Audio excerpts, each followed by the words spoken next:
Hey guys, what's going on? It is Chris with another video, and in today's video I'm going to be kind of doing something a little bit different. I'm going to be just kind of doing a kind of voiceover on some gameplay, but it's because I wanted to talk about what I think led to the death and the demise of Battlefront 2.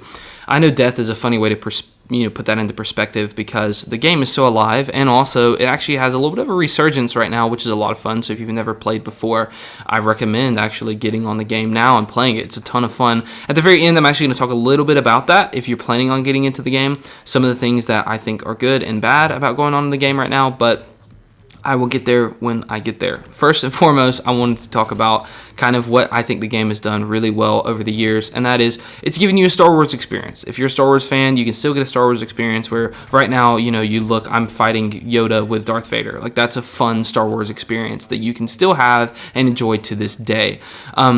The best thing this game has, hands down, is visually. This game is still a masterpiece. This game is beautiful. The maps are beautiful.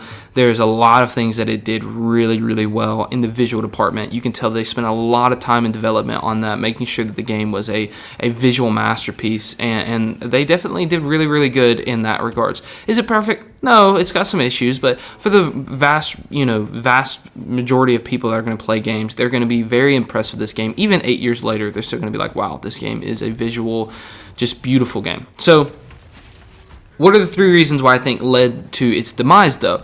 I kind of have it categorized into three things, and the first one is EA. I'm painting with a broad brush there. It's just the development of the game, not necessarily visually, but some of the character development and some of the other things that could have been done in the game that were not done in the game. Number two is going to be Disney, Star Wars / Lucasfilm. That is going to be obviously the name behind the game.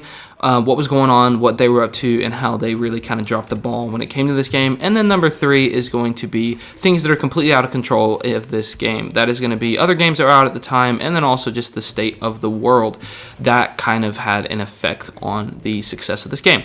Again, all of this is going to be talking about the first 2 to 3 years of the game, not year 5, 6, and 7, moving into year 8. I'm not talking about those. I'm talking about the first couple of years and what I think hurt the game. So obviously, talking about the development of the game in the early release, which is going to be section 1, which is kind of the EA.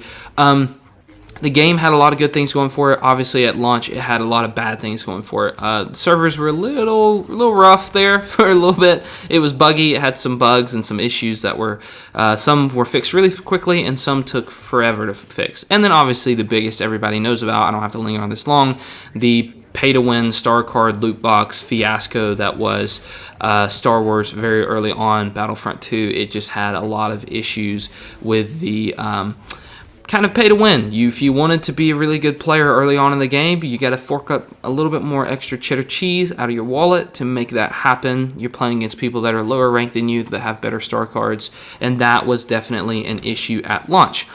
What I think killed it in year 2 and year 3, and what I think led to its demise, is actually the lack of development.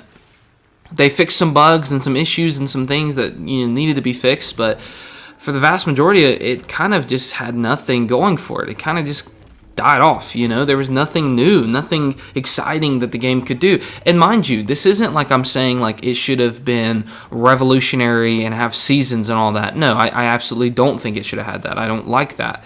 But it should have had more characters. In the heroes versus villains department, it should have had more characters. It should have had characters that again, I'm talking 2017. There's some characters, obviously, like TV shows that not come out yet, so I'm not going to include, The Mandalorian or Moff Gideon or, Andor in that. I'm not going to include those people into it. I'm just going to talk purely about the characters that were around at the time, not even including some of the sequel trilogy characters we see, which we'll talk about that in the next section, but there were characters that we had seen before at this point that we did not get. Just to name a few that would have been amazing characters to see in this are Captain Rex, Commander Cody. That would have been amazing. Cad Bane, Mace Windu, Asajj Ventress, Grand Inquisitor, Jango Fett, Kit Fisto. Those are all characters, just to name off of characters that we have seen before. And even looking at, take Jango Fett, for example. Even if you wouldn't have given us a whole Jango Fett, you could have done a Boba Fett, Jango Fett character that is a duel, because technically they're cut from the same cloth. They're just different people at different times. You could have had that, and that would have been amazing. I even look at like Darth Vader, for example. I know that, you could get real technical and say that technically Darth Vader in A New Hope, Empire Strikes Back, and Revenge of the Sith, all three of those Darth Vaders had different helmet skin and cloak design. Technically they did. Colorations were different, asymmetrical helmets, and then also the cloaks were slightly different. I'm not saying you should have had all that, but you could have had a Nightfall Vader. You know, Anakin, when he first turns to Darth Vader, is Darth Vader, and Darth Vader isn't Darth Vader because he put the helmet on. Darth Vader was Darth Vader when he got decreed Darth Vader, and that would have been nice to have that. I know I'm turning a little Star Wars nerd here, but that's something that I think could have really been awesome to have in the game. I know they added Anakin in, you know, they gave us Anakin, but then I felt like we could have had a version of Anakin that would have been so much better if we would have had a Nightfall Vader, you know, yellow-eyed Vader that's just cloak on, super sick, and would have been something that would have helped the game out a lot. And then there were players that we got that we had no need getting. We had BB-9E, the counterpart to BB-8. Like, what in the world did we need him for? There was other characters that we would have loved to have had that could have had, you know, essentially the same power-ups we were seeing with your, you know, Leia's. We could have had that same kind of design that Leia had. Throw it on a, you know, I'm saying Fennec Shand, which would have been later, but throw it on one of those characters. Throw it on a Cad Bane, give him a really good shooter, a really good blaster to go up against Lando. That would have been awesome. And then there were other characters, as just mentioned, Lando, who developed very well. They did an amazing job at adding skins on, and there's nothing more you would want out of Lando Calrissian. Maybe, obviously, his actual abilities are pretty weak, but the character development himself is actually pretty solid. So that's kind of, I think I've kind of beat that horse till it's, you know, dead, but there is a lack of development in the regards of Star Wars is a huge universe with a ton of characters that are beloved by a ton of people, and we got such a small section of them. Like, I was picturing, if you've ever played Mortal Kombat, you know how you've got like 85 trays of all these different random characters. That kind of thing you could have had in this game, but you do not. And that is unfortunate. Number 2, obviously, is Lucasfilm. I'm not going to blame it. You know, Lucasfilm is Lucasfilm, but Disney Star Wars had acquired this game. And mind you, at November 2017, this game comes out. December 2017, The Last Jedi comes out, the 8th movie in the sequel, or in the saga. Obviously, 7, 8, 9 should not even be included in the saga. Those movies are terrible. But at the time, I actually was one of those people that tried to give them the benefit of the doubt. I love Star Wars and wanted Star Wars movies, so I was like, I'm gonna give them the benefit of the doubt. It's later that I had to go back to my brothers and apologize and go, hey, y'all were right. These movies are trash, you know. And so at that time, people have this new game, and then they have this new Star Wars movie, and they were a little wishy-washy. You know, Force Awakens was not that good, but some people were giving it like, okay, it's all right. I don't love it, but it's okay. It's just A New Hope with a female character is, you know, painting with a, you know, broad paintbrush there. But that's one of those things that people were giving it the benefit of the doubt and were saying like, hey, you know what? Maybe we'll play this game with this new movie. And then the movie came out and it was terrible movie, horrible movie. And so people that were just like, I'm done with Star Wars. They greenlit this dog water project. I don't want to play this game. I will go back to playing, you know, the original Battlefront games on my PS2. You know, I don't want to play this. Or I'll go play The Last Jedi whenever it came out. You know, like they're not going to keep playing this game. And so that really, I think, hurt it, was just the terribleness that was the sequel trilogy. Obviously, some of the TV shows came out and you have people that love it and hate it. Those would have been some characters that you could have had added on that could have maybe helped the game out a little bit. But just the sequel trilogy as a whole really, I think, hurt this. And you got characters that you didn't really care to see because they just had no purpose in the game, because Lucasfilm and Disney Star Wars just dropped the ball with the sequel trilogy, and that hurt the game a lot. The third one, it's completely out of the game's control. Can't help it. It's just the world and video games. Season 2 of Fortnite came out literally like 15 days after this game came out.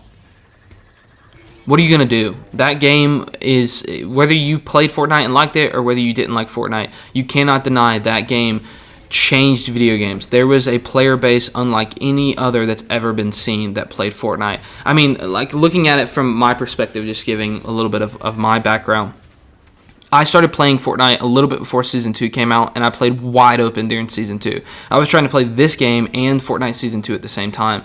But Fortnite Season 2 was free. I didn't have to pay for anything, and it was free, and you could play it on a console, on a PC for free. You could download it both places. I mean, literally, true story, the first ever Fortnite Victory Royale I got was actually on a school computer. I was playing Fortnite on the computer at school with one of my friends, Mason, and we got our first ever Victory Royale there.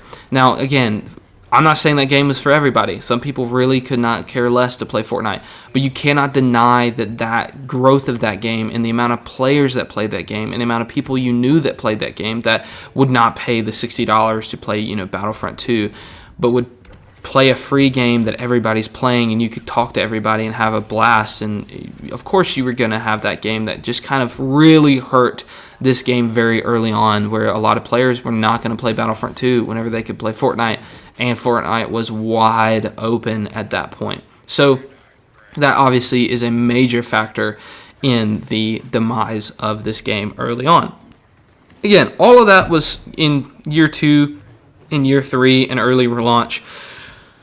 Year 5, 6, 7, things that should have happened in the game that didn't happen in the game is understandable. It's 5 years after a game came out. How much more development if you're not doing like what Fortnite does, which is, or Call of Duty does, which is just come out with new games? Of course, you're going to stop having development and it's going to kind of fall off. The resurgence of this game is just because the game is actually good and people have come around to see the game's actually pretty good. So that means that there's some people that are coming around to it now. So here's my piece of my little 30-second spiel to new players. Unfortunately, if you're coming into the game new, there's not skill-based matchmaking. That's fortunate and unfortunate. So fortunate means that you get to play against a lot of different people and have play styles and have a lot of fun. But it also means unfortunate. You're going to get in some lobbies where you're going to play against 4 people that are all full ranked. Everything is 200 level, and it's just like you're going to... Doesn't matter how much you try, you will have a long day. But then also, there's tons of game modes like co-op, which I play a lot of. There's just a ton of fun. Get on with a couple of bros and play co-op and just run through some AI characters playing as, Darth Vader and Emperor Palpatine and Darth Maul and have a blast. Anyway, I hope this kind of shorted up and you now know what led to the demise. Thanks for watching, everybody. See you in the next one.